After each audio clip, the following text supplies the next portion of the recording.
Hello guys, நான் vs பேசுகிறேன். இன்றைக்கி நம்ம பார்க்க போகிற சீரிஸோட நேம் வந்து சோலோ லெவலிங் சீசன் 3 மாங்குவாவுடைய எபிசோட் 10 தான் இன்றைக்கி நம்ம பார்க்க வரோம். அதனால் நீங்கள் நம்ம சேனலுக்கு போய் செஞ்சீங்கன்னா உங்களால் முடிஞ்சது அப்படின்னா அப்படி சேனலுக்கு சப்ஸ்கிரைப் பண்ணி சப்போர்ட் பண்ணுங்கள். அது மட்டும் இல்லாமல் அது கூட இருக்க பெல்லைக்கான ஆல் வச்சுக்கோங்க. அப்போ தான் நான் போடுற அடுத்த வீடியோலுமே உங்களுக்கு நோட்டிஃபிகேஷன் வரும். வழக்கம் போல் இந்த எபிசோட் பிரமாதமாக இருக்க போது பயங்கரமான ட்விஸ்ட் காத்துட்ருக்கு. தயவு செஞ்சு யாரும் ஸ்கிப் பண்ணாமல் பாருங்கள், உங்களை தாழ்மையோடு கேட்டுக்கொள்கிறேன். அது மட்டும் இல்லாமல் இந்த வீடியோக்கு லைக்கை போடுங்க. கூடவே இந்த வீடியோ பிடிச்சவங்க எல்லாருமே கமெண்ட்டில் வந்து சோடமைச்சு போடுங்க. ஏன்னா தெரியா இருக்க போது அடுத்தது எபிசோட்லாம் உண்மையிலே வேற லெவலில் இருக்கும். அதனால பொறுமையாக வெயிட் பண்ணி பாருங்க அந்த கூஸ்பம்ப்.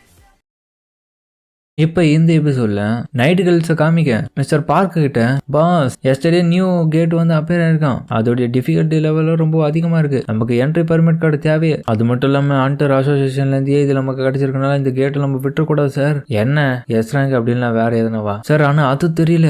ஆனா அவங்க சொன்னதை வச்சு பார்க்கும்போது டாப் டயர் ரேங்க் சேர்ந்தது இது. எனக்கு தெரிஞ்சு ஏ ரேங்க் கேட்டுல போறதுக்கான வாய்ப்பு இருக்கு. அப்பனா இந்த தலைவலி நமக்கு வந்திருக்கான். என்ன நீங்க இப்படி தலைவலின்னு சொல்லிட்டீங்க? எஸ் ரேங்க் கேட்டா இல்லைன்னா கூட அது ஏ ரேங்க். அப்பனா நம்மளுடைய ஸ்ட்ரைக் ஸ்குவாட் வந்து உள்ள போனா நமக்கு தானே லாபம். இதை நம்ம எடுத்து பண்ணுவோமா? ஏன்னா நம்மளுடைய கில்டு வந்து 5 மேஜர் கில்ட்ஸ்ல ஒண்ணு. அதனால நம்மளும் கலந்துக்கணும் தானே. இதுல ரியல் ப்ராப்ளமே என்னன்னா, மோஸ்ட் ஆஃப் தி பீப்புள் வந்து நினைக்கிறது A B C D and E ranks தான், எல்லாமே சேம் தான் சார். நானா நீங்க இப்படியே வெட்டி பேச்சு பேசிட்டு அந்த டஞ்சனுடைய இது விட்டுட்டீங்க வச்சுக்கலாம் ஃபேம் கில்ட்டுக்கு. மத்த அண்டர்ஸ் போறாங்களோ இல்லையோ நானே இப்படி ஜம்ப் பண்றேன். இருக்கிற ஆப்பர்ச்சுனிட்டியை விட்டுட்டு இருக்கீங்க நீங்க. என்ன சொன்ன இந்த இடத்த விட்டு போவியா அம்மா, அவனை கைய கால உடச்சி போட்டுருவோம்டா. எவ்வளவு தெரியும் இந்த முன்னாடி இப்படி சொல்லுவேன் இல்லையா? சும்மா விளையாட்டுக்கு தான் சொன்னேன். கொஞ்சமாச்சும் பாசமா நடந்துக்கியா? பொறுப்பா அதை எடுத்து பண்ணதான் நம்மளுக்கு சாப்பாடுலாம் போறதுக்கு சோறு கிடைக்கும். கரெக்ட் தான், பணமும் தேவைதான். பட் இருந்தாலுமே அதிகப்படியான டேர்ம்ஸ் அண்ட் கேப்பபிலிட்டி, அப்புறம் ஏ ரேங்க் கண்டஸ்ட், இவங்க எல்லாருமே ஏ ரேங்க் மேஜர் கில்ட்ல அதிகப்படியா இருந்தாலும் ஒரு ஏ ரேங்க் போறதுக்கு ஒரு எஸ் ரேங்கர் ஆச்சு தேவைப்படுவாங்களா? எப்படி இருந்தாலும் நம்ம கிட்ட தான் எந்த ஒரு எஸ் ரேங்கரும் இல்லையே இப்போதைக்கு. அப்ப பின்னாடி ஒருத்தியும், சார் நம்ம வேணா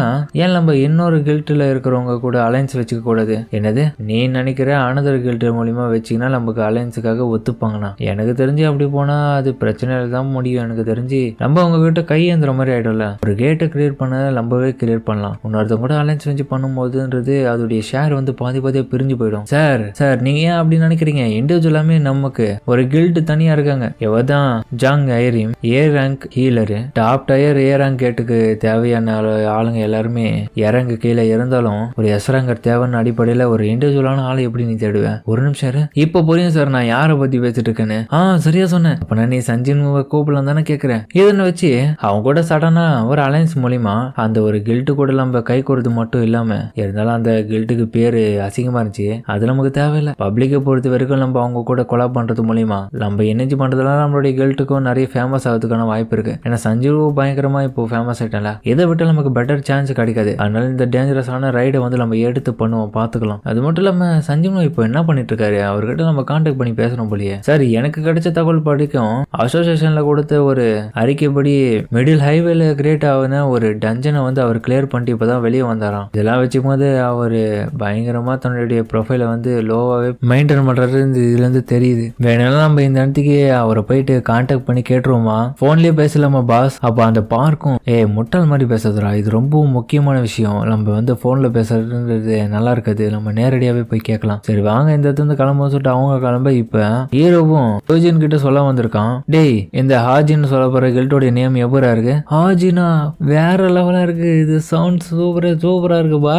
இதுக்கப்புறம் இதுக்கு அபிஷியல் நேமா இதை மாத்திருவோம். ஆனா மனசுக்குள்ள யோசிக்கிறான், சோலோ பிளேயர் கில்டுன்றதுக்கு மேல இது எவ்வளவு பரவாயில்லன்னு சொல்லலாம். அது மட்டும் இல்லாம இவருக்கு எப்படி இப்படியாப்பட்ட ஐடியா கிடைச்சிருக்கும்? ஏன்னா வேற யாருன்னா சொல்லிருப்பாங்கன்னு சொல்லிட்டு அவன் மனசுக்குள்ள யோசிக்க. சரி ஓகே, இப்போதைக்கு நமக்கு நேம் ஒண்ணு கிடைச்சாச்சு, அதனால அதோடைய வேலை சிறப்பாக முடிஞ்சிருச்சு. இப்போ லாஸ்டா ஒரு மெம்பரை வந்து ரெக்ரூட் பண்ணணும்னு சொன்னல, அதை வந்து யாரும் பண்றதா நீ ஐடியால வச்சுட்டு இருக்க? என்ன சார் இப்படி கேட்டுட்டீங்க? அப்படின்னு நேற்று வந்து சாஹிம் என்ன ஆனாங்க?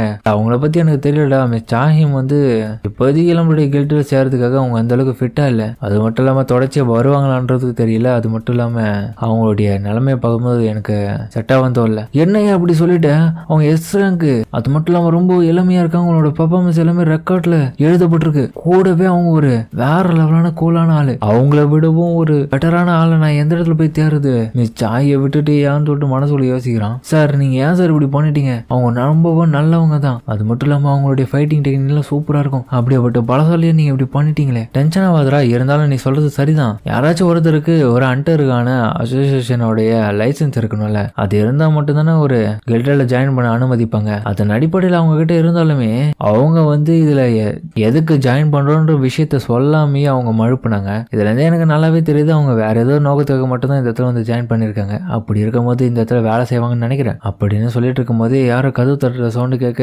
ஹீரோவும் யார் இது மிஸ்டர் சாஹிம் நீங்க தான் திரும்ப வந்திருக்கீங்கன்னு சொல்லிட்டு ஹீரோவும் போய் பார்க்க, ஹலோ நான் தான் பார்க் ஜாங்ஸோ நைட் கில்டோடைய மாஸ்டர். அப்படியே 3 பேரும் கிளம்பி வந்திருக்காங்க ஹீரோவை பார்க்கறதுக்காக. ஜின்ஹோவும் யாரா இது அப்படின்ற மாதிரி பார்த்துட்டு இருக்கு. அதுக்கப்புறம் ஒன்னா உட்காந்து பேசிட்டு இருக்கும் போது லேப்டாப் மூலியமா அவன் நடந்த விஷயத்த காமிக்கிறான். இங்க பாருங்க கேமரால சிக்கப்பட்ட இந்த வீடியோல இதுக்கு வாய்ப்பு இல்லை, என்ன இது இவ்வளவு பெரிய கேட்டா இருக்கு. ஆமா இந்த கேட்டுடைய சைஸை வச்சு நீங்க கால்குலேட் பண்ணிருக்கலாம் இதோடைய ரேங்க் எப்படி இருக்கும்ன்றது. இதுல இருந்து பயங்கரமான மானம் எல்லாமே எமிட் ஆயிட்டு இருக்கு, அதனால இதை நம்ம இப்படி விடக்கூடாது. ஹீரோவும் அசோசியேஷன் பண்ணா இது கண்டிப்பா ஒரு எஸ் ரேங்க் டஞ்சனா தான் சொல்லியிருப்பாங்க. இல்ல இது டிஃப்ரெண்டா இருக்கு, இது ஏ ரேங்க்னு வரைக்கும் தான் மென்ஷன் பண்ணிருக்காங்க அவங்க. இருந்தாலும் இந்த கேட்டை பார்க்கும்போது ரொம்ப லார்ஜஸ்டா இருக்கிறதுனால இதை நம்மளால கட்டுப்படுத்த முடியுமா. இது புசான் சிட்டில தான் இருக்கு. என்னது புஷானா, அப்பா கட்டாயமா நான் ஜூஹி அந்த இடத்துல மீட் பண்ண முடியுமா, அவகிட்ட மீட் பண்ணி சசிமைய சாப்பிடுறதுக்காக கேட்கணும். சார் பார்க்கும் சார், ஆனா உங்களுக்கு ஆல்ரெடி இந்த நியூஸ் கிடைச்சிருக்கோன்றது எங்களுக்கு தெரியும். இருந்தாலுமே ஹண்டர் அசோசியேஷன் என்ட்ரி பர்மிட் எல்லாமே கொடுத்து விட்டுருக்காங்க, அதை ரிஃப்யூஸ் யாருக்கும் அந்த மாதிரி பண்ணல. அது மட்டும் இல்லாம இந்த ரைடை பொறுத்த வரைக்கும் ரொம்ப ரிஸ்கி இருக்கிறதுனால எங்க கூட ஒரு எஸ் ரேங்க் ஹண்டர் கூட வந்தா நல்லா இருக்கும், அதுவும் எங்களுடைய நைட்டு கில்ட்டு கூட கொலாப் பண்ணி. அது மட்டும் இல்லாம கவலைப்படாதீங்க, நாங்க ஹண்டரோடைய அசோசியேஷன் கிட்ட பர்மிஷன் கேட்டுட்டோம், அதன் அடிப்படையில நீங்க எங்களுடைய ஸ்ட்ரைக் ஸ்குவாட்ல வந்து ஜாயின் பண்ணிக்கலாம். பக்கத்துல இருக்க அந்த ஹீலரும் யோசிக்கிறான், இவனுக்கு எல்லாம் பேசி முடிச்சாங்கன்னா அவர்கிட்ட போய் நான் ஆட்டோகிராஃப் வாங்கணும். மேஜர் கில்ட்டை பொறுத்த வரைக்கும் இந்த டஞ்சன் ரொம்பவும் ஈஸியா அவங்க எடுத்துடலாம், ஆனா அவங்கள பொறுத்த வரைக்கும் ஒரு எஸ் ரேங்கர் இருந்தா மட்டும் போதும். பட் இந்த இடத்த நாங்க ரீப்ளேஸ் பண்றதுக்காக தான் வந்திருக்கணும் போது எங்களுக்கு ஒரு எஸ் ரேங்கர் தேவை, எங்களை யாருமே எஸ் ரேங்கர் கிடையாது. இதுல வர ப்ராஃபிட்ல கிட்டத்தட்ட 10% தான் நிறைய கில்ட் வந்து எப்பவுமே உங்களுக்கு ப்ரொவைட் பண்ணுவாங்க. பட் ஆனா நாங்க இதுல 20% உங்களுக்கு கொடுக்குற ஷேர். ஹீரோவும் என்னது நான் இதுல ஜாயின் பண்ண வெறும் 20%லாம், அதெல்லாம் பார்த்தாது 50-50. எக்ஸ்கியூஸ் மீ, நீங்க வர்றதே சைட்ல மட்டும்தான், அப்படி இருக்கும்போது உங்களுக்கு எப்படி 50-50ன்றது என்னுடைய கணக்கு தான். ஏன்னா நான் இண்டிவிஜுவலா ஒரு ஹண்டரா வரேன், அதுவும் என்னுடைய கில்ட்டை ரெப்ரசென்ட் பண்ணி. அது மட்டும் இல்லாம ஹாஜின் அதுதான் என்னுடைய கில்ட் பேரு, அதை நான் ஃபண்டிங் கொடுத்து அதோடைய ப்ராசஸ் எல்லாம் இன்னும் இம்ப்ரூவ்மெண்ட் பண்ணி அதை எஸ்டாப்ளிஷ் பண்ணல, அதுக்கெல்லாம் பணம் தேடப்படாதா. அப்ப அந்த பார்க்கும் சரி இந்த 60க்கு 40 எப்படி இருக்கு, என்கிட்ட பிரச்சனை பண்ணாதீங்க, ஒழுங்கா ஒத்துக்கோங்க, இவர்கிட்ட பிரச்சனை பண்ண முடியாது போல. சரி நீங்க அந்த டஞ்சனுடைய பாஸ் டிஃபீட் பண்ணிட்டீங்கன்னா மொத்த செட்டில்மெண்ட்டையும் நாங்க கொடுத்துருவோம், அதுக்கப்புறம் பாதிக்கு பாதியா. ஓகே இது நல்ல டீல் தான், சரி இப்பயே வரீங்களா, அதை போயிட்டு கண்காணிச்சுட்டு வரணும் கேட்டேன். ஹீரோவும் இல்லைங்க எனக்கு ஒரு சின்ன வேலை இருக்கு எனக்கு நைட்ல, அதனால என்னால வர முடியாது, நாளைக்கு பார்க்கலாம் அந்த பூசான் சிட்டில. அதுக்கப்புறம் ஹீரோவும் அந்த இடத்துல இருந்து வெளியே வரேன், நான் எனக்கு ப்ராமிஸ் பண்ணிருக்கேன் வீட்டுக்கு லேட்டா போக கூடாதுன்னு. அவனும் போலான்னு போது ஹீரோவுடைய காலில் அந்த ஷேடோ வரதை பார்த்துட்டு அந்த பார்க்குடைய செக்ரட்டரியும் சார் அவருடைய காலில் ஷேடோ நகர்ந்து பார்த்தேன், என்னடா குடிச்சிருக்கேன்னு. யூனைட்டு அதெல்லாம் கிடையாதுன்னு சொல்ல ஹீரோக்கு அன்னோன் நம்பர்ல இருந்து கால் வருது. யார் அது, யாரா இருக்கும் தெரியல, இப்ப கால் பண்ணிருக்காங்க. சரி அப்புறமா உங்களை பாக்குறேன்னு சொல்லிட்டு அதுக்கப்புறம் வெளியே ஹீரோ வந்துட்டு கால் அட்டன் பண்ண, ஹலோ யாரு, ஜின்னுவா, அம்மா நீங்களா, உங்களுக்கு எப்படி இது போன் கிடைச்சது. ஆமாண்டா எனக்கு ஒரு போன் வாங்கிட்டேன், இதுக்கப்புறம் நான் உன்னை கூப்பிடணும்ல. சரி இப்ப நீ வேலையா இருக்கியாடா, பிஸியான டைம்ல கால் பண்ணிட்டா. அதெல்லாம் கிடையாதுமா சொல்லுமா, இது என்னுடைய அம்மா, இப்போ நான் எக்ஸ்போர்ட் பண்ண லெவலுக்கு அவங்க சகஜமா மாறிட்டாங்க, இது கேட்கவே நல்லா தான் இருக்கு. மா இன்னைக்கு நைட்டு வந்து எனக்கு டின்னர் ரெடி பண்ணிட்டுங்க, நம்ம எல்லாரும் இன்னைக்கு ஒன்னா உட்காந்து சாப்பிடலாம். இது கேட்கவே நல்லா இருக்கே, நான் ரெடி பண்ணிடுறான்னு சொல்ல. அதுக்கப்புறம் அந்த கேட்டை காமிக்க கேட்டுக்கு முன்னாடி சோல்ஜர்ஸ் எல்லாமே நின்றுட்டு இருக்க.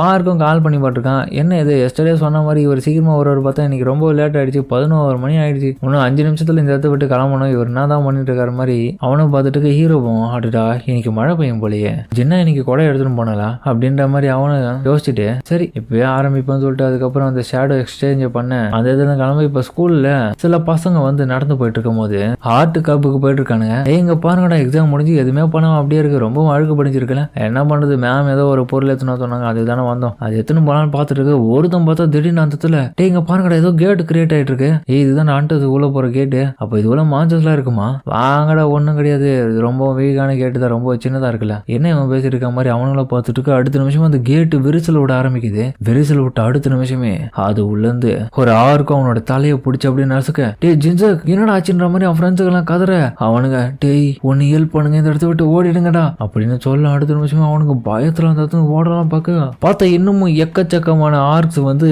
வெளியே வர தயாராதுங்க. அதோட இந்த எபிசோட முடிக்கிறாங்க. சரிங்க, இந்த வீடியோ அப்படின்னு கமெண்ட்ல சொல்லுங்க. மறக்காம இந்த வீடியோ எல்லாருக்கும் பிடிச்சிக்கணும். பிடிச்சிருந்தா லைக் போட்டு நம்ம சேனலுக்கு சப்ஸ்கிரைப் பண்ணி சப்போர்ட் பண்ணுங்க. அது மட்டும் இல்லாமல் அது கூட இருக்க பெலைக்கான ஆள் வச்சுக்கோங்க. அப்பதான் நான் போகிற அடுத்த வீடியோ எல்லாமே உங்களுக்கு நோட்டிஃபிகேஷன் வரும். வழக்கம் போல இந்த எபிசோடும் பிரமாதமா இருந்திருக்கும். முடிஞ்சளவுக்கு யாரும் ஸ்கிப் பண்ணா பார்த்துருப்பீங்க நம்புறேன். இந்த வீடியோ பிடிச்சவங்க எல்லாமே லைக்கை போட்டு கமெண்ட்ல ஃபயர் அமைச்சு போடுங்க. நானும் பார்த்து தெரிஞ்சுக்கிறேன். சரியா சமயத்தோட இந்த வீடியோ முடிப்போம்.